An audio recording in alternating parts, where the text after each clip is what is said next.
نحمده ونصلي ونسلم على رسوله النبي الأمين الحنين المكين الرؤوف الرحيم.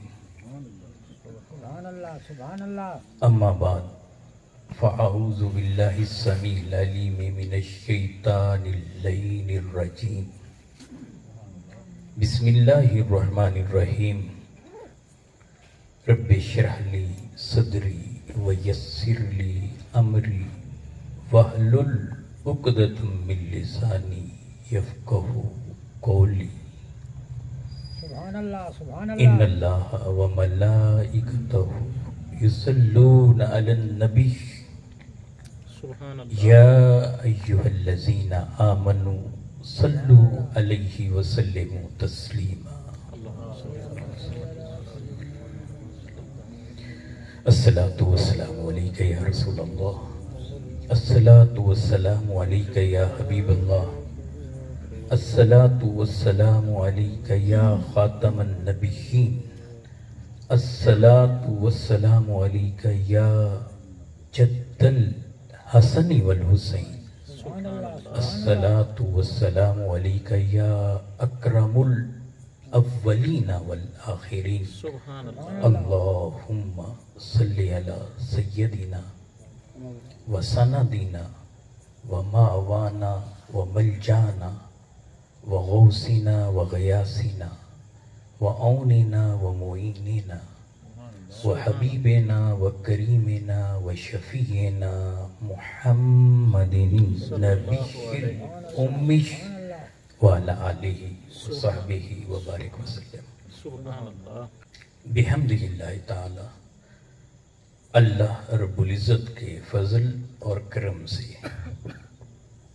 حضور ختمی مرتبت صلی اللہ علیہ وآلہ وسلم کے نالین پاک کے تصدق سے سبحان اللہ. سبحان اللہ. ہم اس وقت ذکر حسین علیہ السلام کی اس نشست میں حاضر ہیں.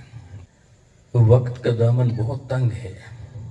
اس وقت صرف ذکر حسین علیہ السلام کے حوالے سے چند نکات، اور وہ بھی اس لیے کہ اس حوالے سے شعور عام ہو، عقیدہ اجلا ہو، عمل صالح ہو، اور جس مقصد کی خاطر سید الشہداء امام علی مقام امام حسین علیہ السلام نے اپنی جان کا نذرانہ پیش کر دیا، اس طرح کی مثال تو قیامت تک بن نہ سکے گی. مگر کیا ہم پر لازم نہیں کہ آج اسوہ حسین کو اپنا لیں؟ کہیں ایسا تو نہیں کہ ذکر امام حسین علیہ السلام کا ہو، بات تو امام حسین علیہ السلام کی ہو، تذکرہ تو امام حسین علیہ السلام کا ہو، مگر جب ہم اپنے احوال کو دیکھیں، اپنی زندگیوں کو دیکھیں، اپنے اعمال کو دیکھیں، اپنے کردار کو دیکھیں، تو وہ کردار ہمارا یزید کے کردار کی تصدیق کر رہا ہو. کیا اس سے بھی بڑھ کر کوئی بدبختی ہو سکتی ہے؟ چند بنیادی چیزیں، پہلا نقطہ یہ ذہن میں رکھ لیں، 5 بنیادی چیزیں یہ آپ کو جہاں اکٹھی ملیں آپ اس جگہ پر جم جائیں. پہلی چیز، اللہ سبحانہ و تعالیٰ کی وحدانیت. اللہ کے ساتھ کسی کو کبھی بھی شریک نہ کریں. وہ تنہا ہے، تنہا ہے، تنہا ہے. وہ یکتا ہے، یکتا ہے، یکتا ہے. وہ بے مثل ہے، بے مثل ہے، بے مثل ہے. وہ بے مثال ہے، بے مثال ہے، بے مثال ہے. اس کا کوئی کبھی بھی شریک نہ تھا، نہ ہے، نہ ہوگا. عقیدہ توحید، اس پر استقامت. دوسرا، حضور علیہ السلام کی ولادت کے بعد، آقا کی آمد کے بعد، اب قیامت تلک کوئی بھی پیدا ہونے والا شخص نبی اور رسول ہو نہیں سکتا. اس عقیدہ ختم نبوت کے ساتھ انتہائی تمسک اور عشق رسول صلی اللہ علیہ وآلہ وسلم اس بندے کے دل اور روح کے اندر اترتا چلا جائے. سبحان اللہ دو چیزیں. بے شک. تیسری چیز محبت اہل بیت اطہار، کہ اہل بیت اطہار کی محبت کے بغیر ایمان مکمل ہی نہیں ہوتا. چوتھی چیز احترام صحابہ، کہ صحابہ کرام کا ادب اس لیے ضروری ہے کہ ان کی نسبت ذات مصطفیٰ صلی اللہ علیہ وسلم سبحان اللہ. سبحان اللہ اور اولیاء کرام کے ساتھ تمسک. یہ 5 چیزیں آپ کو جہاں کٹھی ملیں پر آپ اس جگہ پر جم جائیں اور سمجھ لیں کہ وہاں عقیدہ بھی درست ہوگا اور جو بلایا جا رہا ہوگا تو یقیناً یقیناً یقیناً وہ مصطفیٰ علیہ السلام کے قدموں پہ ہے. سبحان اللہ. بے شک. سیدنا امام حسین علیہ السلام کے ذکر ہے کہ جسے میرے آقا علیہ السلام نے عبادت قرار دیا ہے. آپ ذرا دیکھیں تو صحیح کہ امام حسین علیہ السلام ان کے والد گرامی مولا کائنات، حدیث صحیحہ سے 40 سے زائد ترک سے یہ حدیث آئی ہے، من کنت مولا فہذا علی مولا، جن کے بارے میں سیدنا صدیق اکبر رضی اللہ تعالیٰ عنہ فرماتے ہیں. اور کنہیں فرما رہے ہیں؟ اپنی بیٹی سے سیدہ طیبہ طاہرہ سیدہ عائشہ صدیقہ رضی اللہ عنہ. گھر میں جب وہ پوچھتی ہیں اپنے بابا سے، بابا کیا وجہ ہے کہ جب آپ مجلس رسول میں ہوتے ہیں تو مولا علی کے چہرے کو تکتے ہیں؟ گھر کے اندر کی بات ہے. ابن عساکر کی روایت آپ سے شیئر کرنے لگا ہوں، مختلف ترک سے دیگر کتب میں بھی یہ روایت آئی ہے. وہ اپنے بابا سے پوچھتی اور وہ جواب میں فرماتے ہیں کہ بیٹی اور کوئی وجہ نہیں، میں نے اپنے کانوں سے سنا کہ میرے محبوب فرماتے تھے النظر الی وجہ علی عبادت. علی کے چہرے کو تکنا عبادت ہے. ارے میں صرف مولا علی کے چہرے کو تک نہیں رہا ہوتا، بظاہر تو میں تکتا مولا علی کے چہرے کو ہوں، حقیقت میں کی عبادت ہو رہی ہے. سبحان اللہ. اور دوسری روایت، یہاں یہ ذہنوں میں سوال آ جائے کہ چہرہ تکنا مولا علی کرم اللہ وجہہ کا عبادت ہے. پہلے ایک اور روایت آپ سے شیئر کر لوں، یہ مضمون موجود ہے. کعبۃ اللہ کے بارے میں فرمایا کہ کعبے کو تکنا عبادت ہے. ادھر کعبے کو تکنا عبادت قرار دیا، ادھر علی کے چہرے کو تکنا عبادت قرار دیا. سبحان اللہ. سبحان اللہ. ذرا دیکھیں تو صحیح کتنی بلندیوں پر ان کے بابا ہیں. دوسری روایت کے الفاظ ہیں النظر الی علی عبادت، چہرے کا ذکر بھی نہیں، کہا کہ علی کو تکنا عبادت ہے. گویا علی اگر کھڑے ہیں، آپ کی نگاہ چہرے پر پڑی تو بھی عبادت، سینے پر پڑی تو بھی عبادت، سامنے پڑی تو بھی عبادت، کسی کی نگاہ سر پہ پڑی تو بھی عبادت، علی کے قدموں میں پڑی تو بھی عبادت. سبحان اللہ. سبحان اللہ. ماشاءاللہ. سبحان اللہ. یہ ان کے والد ہیں. عبادت ہے. یہ تو ان کے لیے ہوا مقام کہ جنہوں نے مولا علی کے چہرے کو دیکھا، مولا علی کو تکا. آج ہمارے لیے کیا؟ آقا علیہ السلام نے فرمایا ذکر علی عبادت. علی کا ذکر کرنا بھی عبادت ہے. کہ آج جب آپ یہاں بیٹھ کر علی علی علی کرتے ہیں تو ادھر مولا علی کا نام جو دل و جان سے لیتا ہے، زبانیں تر ہوتی ہیں، ادھر نامہ اعمال میں عبادت لکھی جا رہی ہے. سبحان اللہ. سبحان اللہ. بے شک. سبحان اللہ. ایک جھلک ہے. یہ ان کے والد گرامی ہیں اور ان کی والدہ سیدہ کائنات فاطمہ الزہرا خاتون جنت، جنہیں میرے آقا فرمائیں فاطمہ تو بدا تو منی. صحیح بخاری اور دیگر کتب کے اندر یہ روایت کہ فاطمہ تو میری جان ہے، میرے جگر کا ٹکڑا ہے، میرے جسم کا حصہ ہے. سبحان اللہ. جو اسے تکلیف پہنچاتا ہے وہ مجھے تکلیف پہنچاتا ہے. اور پھر ان کا اپنا مقام حسنین کریمین کا، جن کے لیے میرے آقا علیہ السلام فرما رہے ہیں الحسن والحسین سیدہ شباب اہل الجنہ.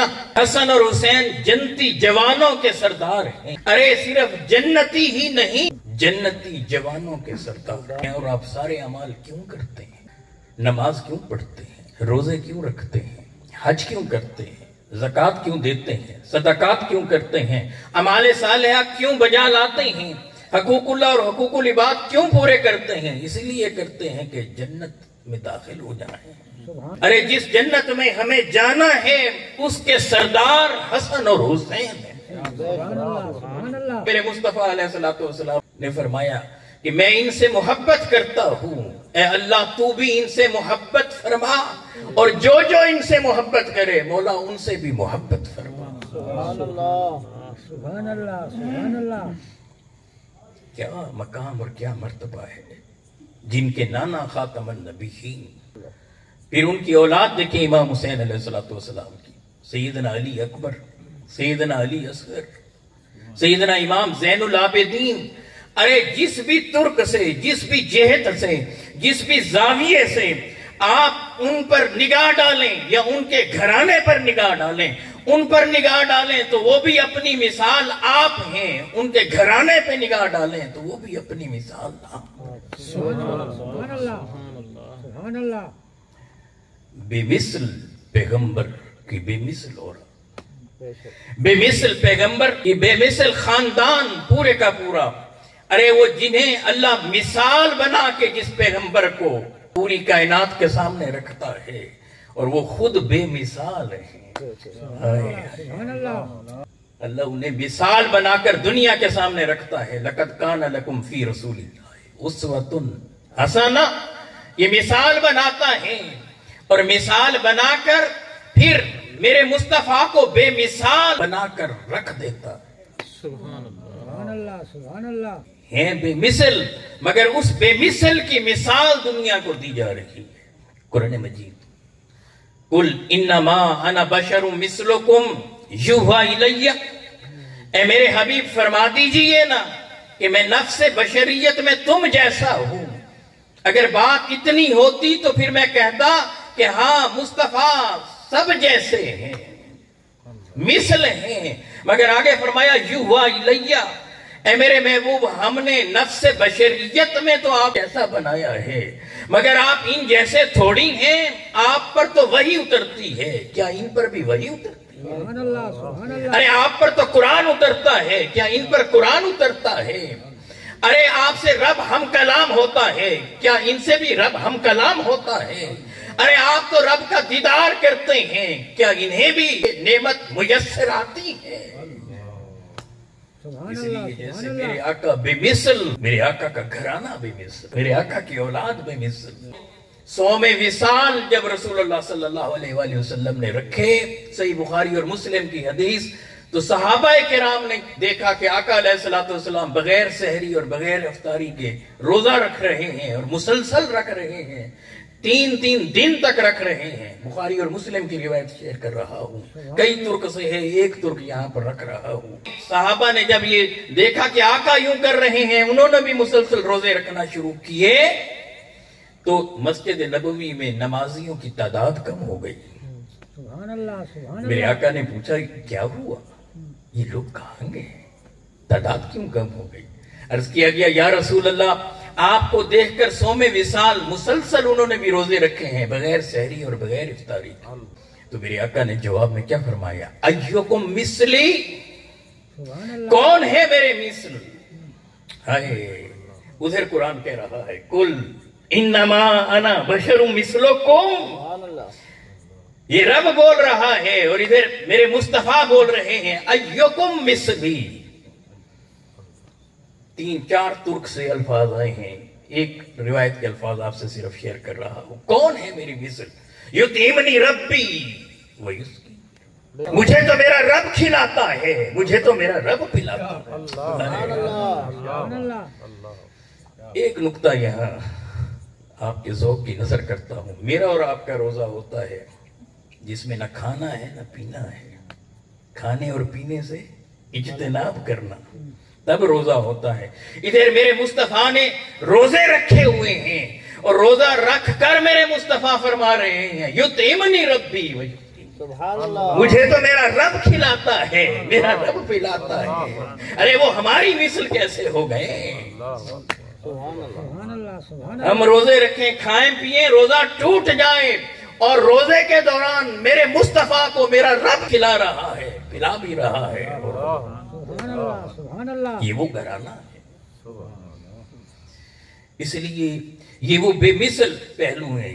ایک اور زاویے سے جامع ترمذی کی روایت میرے آقا علیہ الصلوۃ والسلام امام علی مقام امام حسین علیہ السلام کے لیے فرما رہے ہیں، حسین منی وانا من حسین، کہ حسین مجھ سے ہیں اور میں حسین سے ہوں۔ سبحان اللہ سبحان اللہ حسین مجھ سے ہیں، میرے نواسے ہیں، حسین مجھ سے ہیں، میرے بیٹے ہیں، حسین مجھ سے ہیں، میری بیٹی کے بیٹے ہیں۔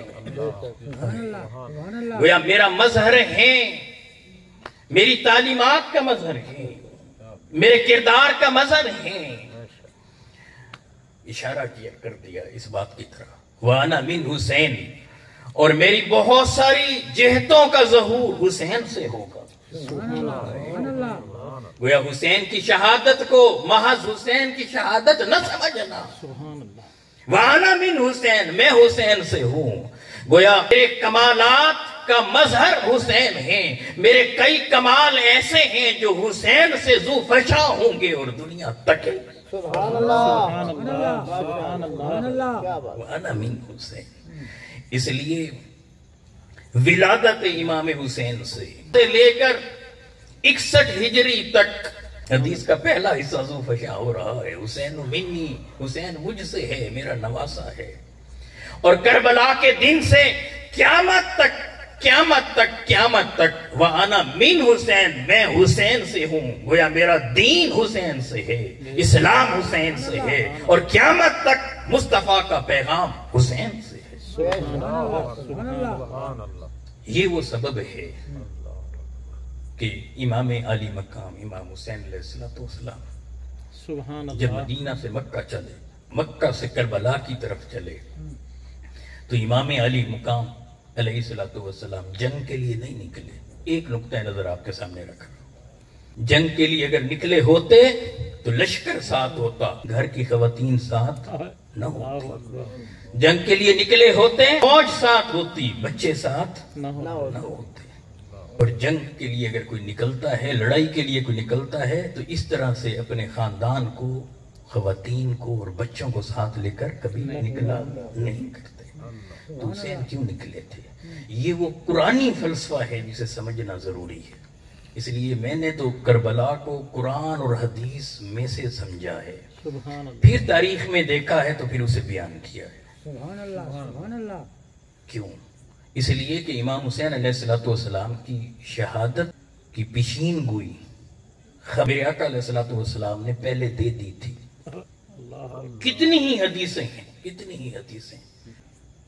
اللہ رب العزت کی بارگاہ میں بارش کے فرشتے نے عرض کی، بارش کے فرشتے نے کہ باری تعالیٰ میں آپ کے محبوب کی بارگاہ میں جا کر سلام کرنا چاہتا ہوں۔ سبحان اللہ اجازت مل گئی، حضور علیہ السلام کی بارگاہ میں آ گئے۔ جب وہاں پر آئے تو حضور ختم مرتبت علیہ السلام اس وقت سیدہ ام سلمہ سلام اللہ علیہ اپنی زوجہ محترمہ وہاں تھے، تو آپ نے ام المومنین ام سلمہ سلام اللہ علیہ سے کہا، انہیں کہا کہ آپ دروازے کے باہر بیٹھ جائیں، کمرے کے اندر کسی کو نہ آنے دینا۔ وہ باہر بیٹھ گئی۔ اب حضور علیہ السلام بارش کے فرشتے کے ساتھ محو کلام ہیں، سبحان سبحان اللہ اللہ سبحان سبحان اللہ اللہ حتیٰ کہ سیدنا امام حسین علیہ السلام اس وقت چھوٹے سے تھے، چھوٹے سے تھے، تو وہ پھر آئے آقا علیہ السلام سے ملنے کے لیے۔ سیدہ ام سلمہ سلام اللہ علیہ انہوں نے انہیں روکنے کی کوشش کی کہ اندر آپ نہ جائیں، مگر وہ تیزی سے دوڑتے ہوئے دروازے کو پھلانگ کر اندر داخل ہو گئے۔ سبحان اللہ سبحان اللہ اندر داخل ہوئے اور جا کر آقا علیہ السلام کے کندھوں پر سوار ہو گئے۔ اب حضور علیہ السلام کی ساری توجہ امام حسین علیہ السلام کی طرف مبذول ہو۔ اب آقا علیہ السلام کبھی انہیں دائیں سے لیں، کبھی بائیں سے لیں، کبھی ان کے چہرے کو چومیں، کبھی ان کے ہونٹوں کو چومیں، کبھی ان کے رخساروں کو چومیں، کبھی ان کی گردن پر بوسہ دیں۔ سبحان اللہ سبحان اللہ اور حضور پیار فرمانے لگے تو فرشتہ عرض کرنے لگا، یا رسول اللہ آپ کو ان سے بہت محبت ہے، تو حضور علیہ الصلوۃ والسلام فرماتے ہیں میں انہیں بہت چاہتا ہوں. تو وہ عرض کرتے ہیں کہ یا رسول اللہ آپ کی امت آپ کے اس شہزادے کو شہید کر دے گی. اگر آپ چاہیں تو میں ابھی جس جگہ پر انہیں شہید کیا جائے گا وہ مٹی لا دوں. کہ انہوں نے ایسے ہاتھ کو مارا اور پھر مشت میں جو خاک تھی وہ آقا علیہ الصلوۃ والسلام کی طرف پیش کی. وہ سرخ رنگ کی خاک تھی، مٹی تھی. آپ اندازہ کیجئے کہ ان کی شہادت کی خبر پہلے دی جا رہی ہے. بعض روایات میں ہے کہ سیدنا جبریل امین وہ تشریف لائے اور انہوں نے آ کر عرض کی کہ یا رسول اللہ آپ کے اس بیٹے کو شہید کر دیا جائے گا. بعض روایات میں ہے آقا سو رہے تھے، آرام فرما تھے. حضور علیہ الصلوۃ والسلام نے خواب دیکھا اور خواب دیکھ کر بیدار ہوئے تو آنکھوں سے آنسو جاری تھے، رو رہے تھے. سیدہ ام سلمہ سلام اللہ علیہ عرض کرتی ہیں ما یبکی کا یا رسول اللہ، کس چیز نے آپ کو رلا ڈالا؟ حضور علیہ السلام نے فرمایا کہ میرے اس بیٹے کو شہید کر دیا جائے گا. ابھی ابھی جبریل نے مجھے آ کر خبر دی ہے اور یہ مجھے مٹی دی ہے. جب یہ مٹی خون میں بدل جائے تو ام سلمہ سمجھ جانا کہ میرے بیٹے کو کربلا میں شہید کر دیا گیا. ایک شیشی میں وہ مٹی تھی. حضور علیہ الصلوۃ والسلام نے سیدہ ام سلمہ سلام اللہ علیہ کو وہ مٹی دی اور فرمایا اسے دیکھتی دیکھتی دیکھتی رہنا کہ جب یہ خون میں بدل جائے تو سمجھ جانا میرے بیٹے کو شہید کر دیا. یہاں یہ نقطہ آپ کے سامنے رکھنا چاہتا ہوں. ازدواج مطہرات میں سے یاد رکھیں سیدہ عائشہ صدیقہ سلام اللہ علیہ سے بھی یہ روایت موجود ہے. سیدہ ام سلمہ سلام اللہ علیہ ان سے بھی یہ روایت موجود ہے. دیگر سے بھی ہے، دیگر صحابہ سے بھی ہے، مگر سیدہ ام سلمہ کا تذکرہ زیادہ ملتا ہے. جب میں تاریخ کو دیکھتا ہوں تو بات سمجھ میں آ جاتی ہے کہ 61 ہجری میں جب سید الشہداء امام حسین علیہ السلام کو شہید کیا جانا تھا اس وقت سیدہ ام سلمہ حیات تھی، جو اس وقت زندہ تھی. حضور علیہ السلام کی زوجہ محترمہ میرے آقا علیہ السلام مٹی انہیں دیتے ہیں. سبحان اللہ.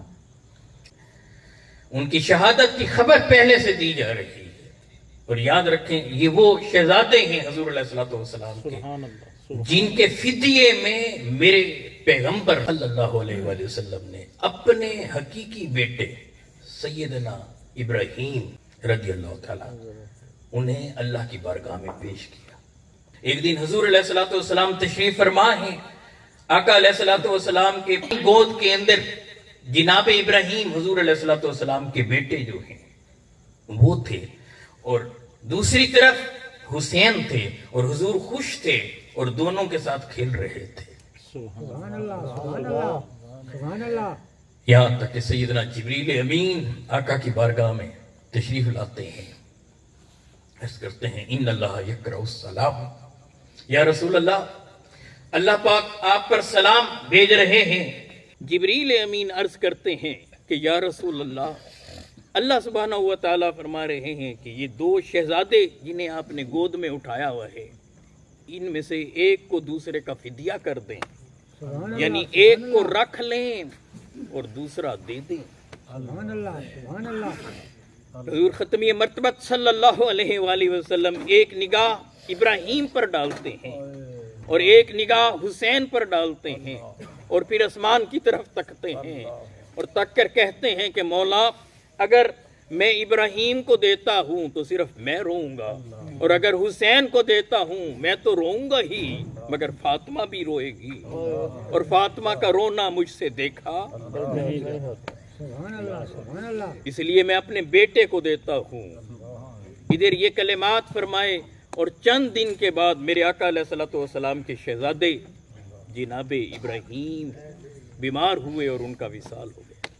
سبحان اللہ. سبحان اللہ. اس میں کئی زاویے ہیں، کئی پہلو ہیں. ایک پہلو عقیدہ ختم نبوت کی طرف بھی ہے مگر وہ اپنی اپنی جگہ پر بجا لیکن ظاہری طور پر آپ دیکھیں کہ حضور علیہ الصلوۃ والسلام اپنے حقیقی بیٹے کو حضرت امام حسین علیہ السلام کی طرف سے فدیہ دے رہے ہیں۔ سبحان اللہ سبحان اللہ۔ یہ مقام اور حیثیت۔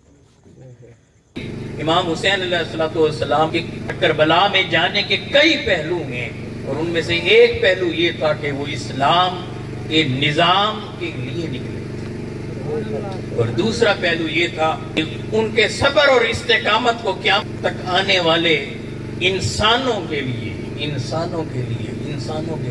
مثال بنا دیں۔ کئی پہلو ہیں۔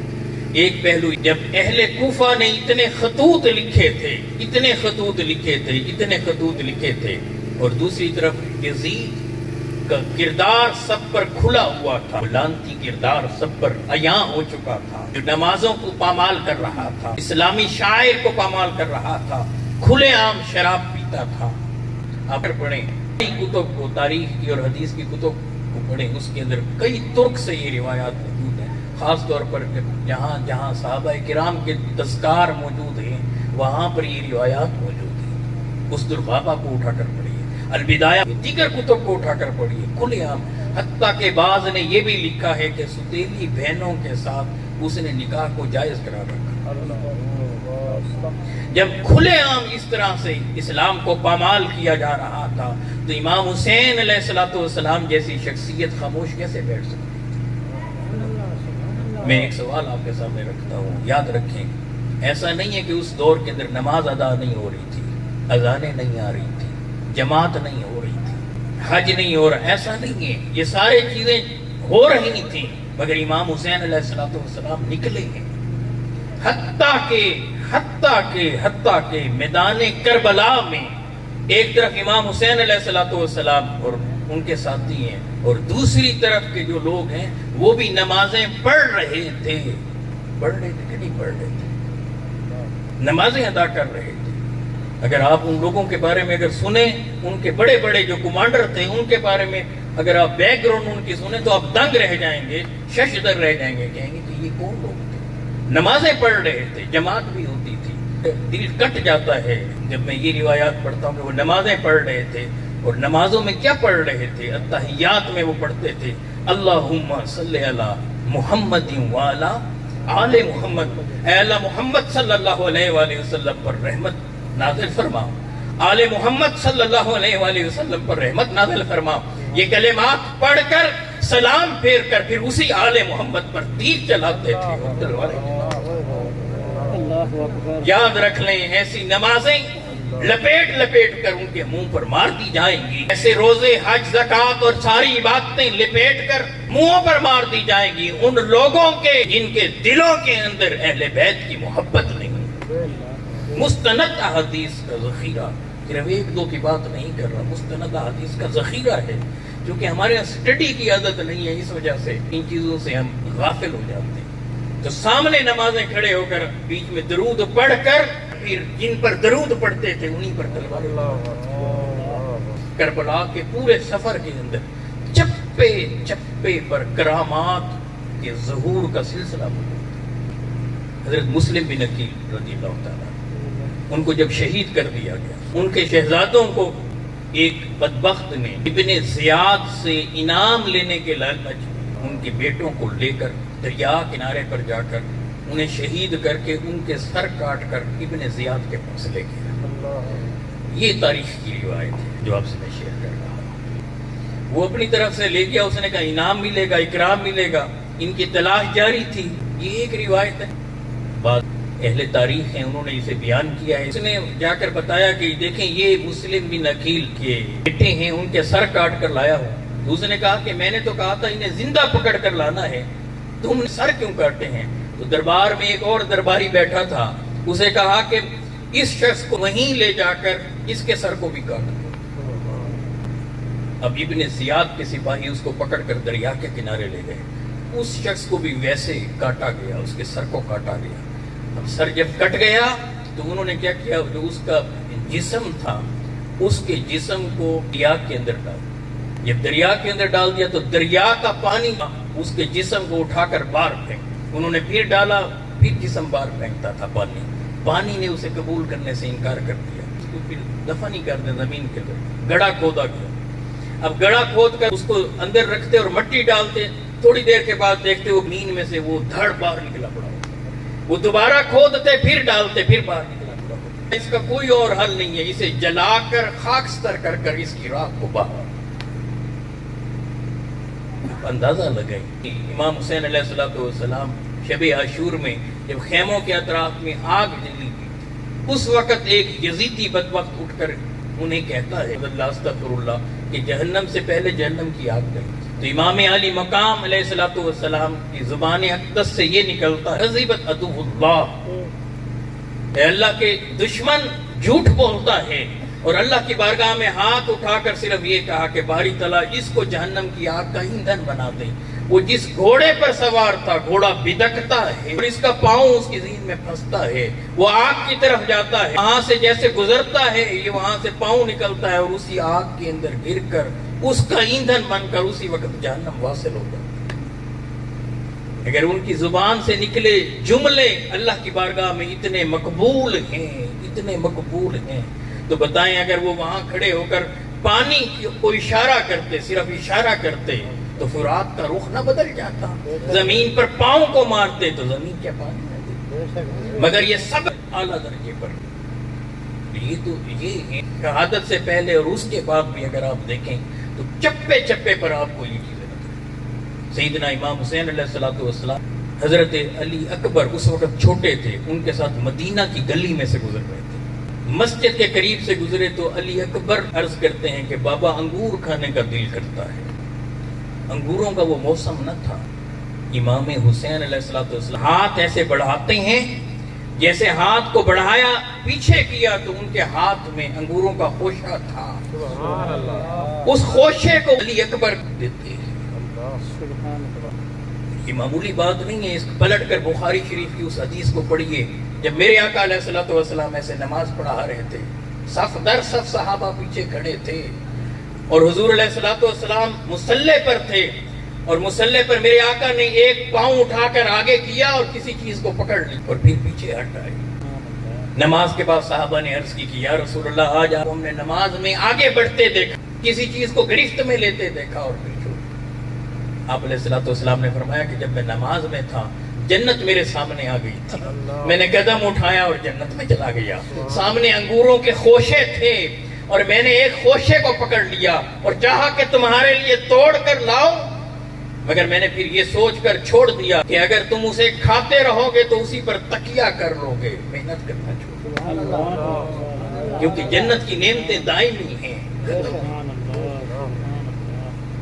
یہ بخاری کی حدیث اور دیگر کتب کے اندر بھی موجود. اور یہ تو شہادت کا معاملہ ہوا, اور شہادت کے بعد آپ دیکھیں امام زین العابدین, علی ان کا نام ہے, امام سجاد جی نے کہتے ہیں امام زین العابدین. ایک واقعہ کربلا کے بعد کی میں آپ کو بات بتا رہا ہوں. امام حسین علیہ السلام کے شہزادے ہیں, شہزادے اس وقت بیمار تھے. امام زہری رحمہ اللہ تعالی علیہ بہت بڑے محدث گزرے ہیں, امام زہری کا بہت بڑا مقام ہے. واقعہ کربلا کے بعد امام زین العابدین کو بیڑیوں کے اندر جکڑ دیا گیا تھا, زنجیروں کے اندر انہیں باندھا ہوا تھا. امام زہری رحمہ اللہ تعالی علیہ جب وہ قید میں تھے امام زین العابدین, تو ان کی بارگاہ میں ان سے ملنے کے لیے گئے, دیکھا ہاتھوں میں اور پاؤں میں بیڑیاں پڑی ہوئی ہیں, زنجیریں لگی ہوئی ہیں, آنکھوں سے آنسو آ گئے. امام زین العابدین پوچھتے ہیں, امام زہری سے پوچھتے ہیں کس بات نے تمہیں رلایا؟ کہا کہ اتنی بڑی شخصیت امام زین العابدین اور ہاتھوں اور پاؤں میں بیڑیاں لگی ہوئی ہیں, رونا نہ آئے تو کیا ہے؟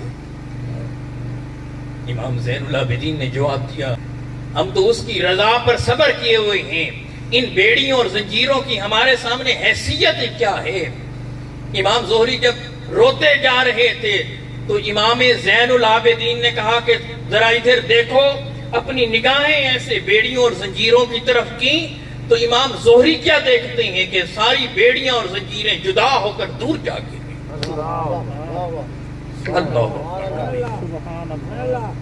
یہ وہ خاندان ہے.